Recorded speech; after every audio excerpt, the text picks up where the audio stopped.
Hello and welcome back to 5 Minute Productivity. My name is Chris Kamir, and in this episode I'm going to show you how to use natural date entry in Todoist. First, what is natural date entry? It means that Todoist will pick up specific words and convert them to a due date automatically for you.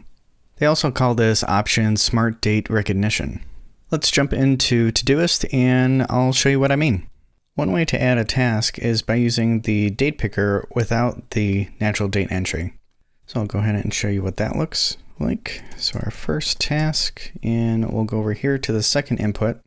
Click that, and you can see some shortcuts at the top. We have a suggested date of today, and also a shortcut dedicated for today, tomorrow, next week, in 1 month, and to remove a date as well.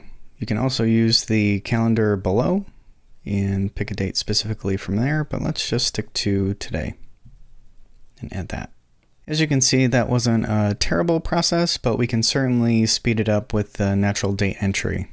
So let's look at that. We have a second task, and we'll do that today.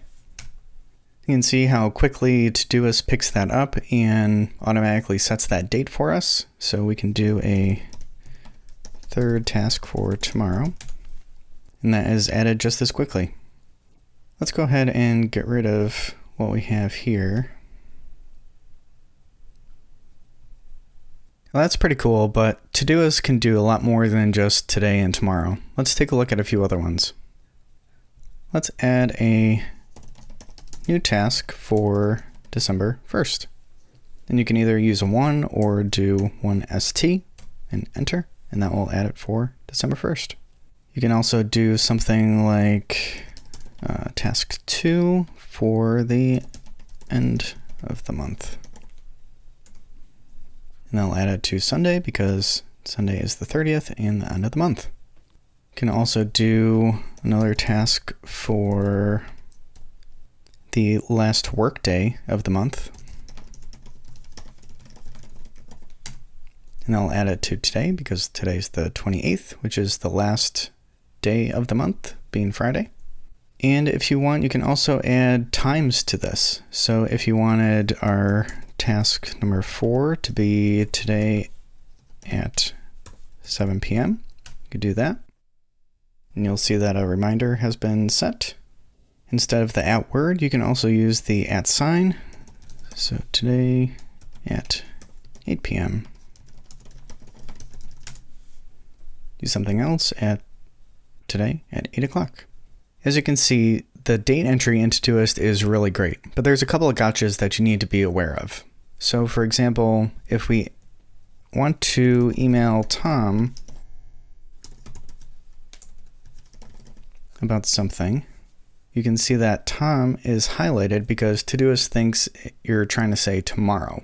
So in order to fix that, you can click on that and it'll remove that date entry. You can go ahead and add tomorrow back. A second way to do that is use Tom in uppercase. We'll say we want to do that on Monday instead.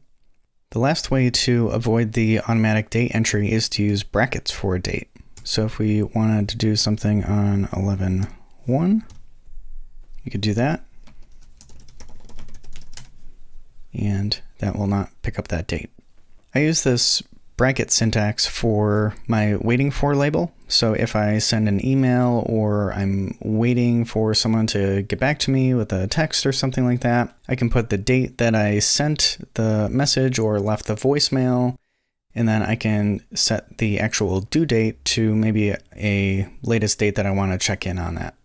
The natural date entry option is turned on by default in Todoist, so if you'd like to keep it, you don't have to do anything. However, if you did want to turn it off for whatever reason, there is a setting for that, and you can find it by going to the gear icon, going to settings, and in general, you can see the third option here is for the smart date recognition, and it's currently set to yes. So if you wanted to turn that off, you can say no thanks, close.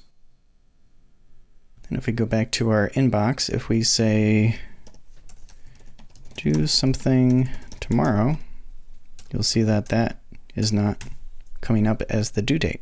This will allow you to set the due dates manually as you're processing tasks or your inbox, and some people certainly do prefer to do that. However, I like having it enabled because usually when I'm adding a task or doing the processing, it's just a lot faster for me. And typically I'll only set a due date if I know for sure that the task that I'm writing is complete, like it doesn't need to be edited or I don't need to add any additional information to it. And I do actually need to do that task on the day that I am assigning it. So it's just faster for me. It's certainly a personal preference, and Todoist makes it easy for you to enable or disable that. Please leave a comment below if you have any questions, and let me know what you think about the natural date entry in Todoist. Click the thumbs up if you like this video, and please subscribe for more videos like this. Thank you for watching, and have a great day.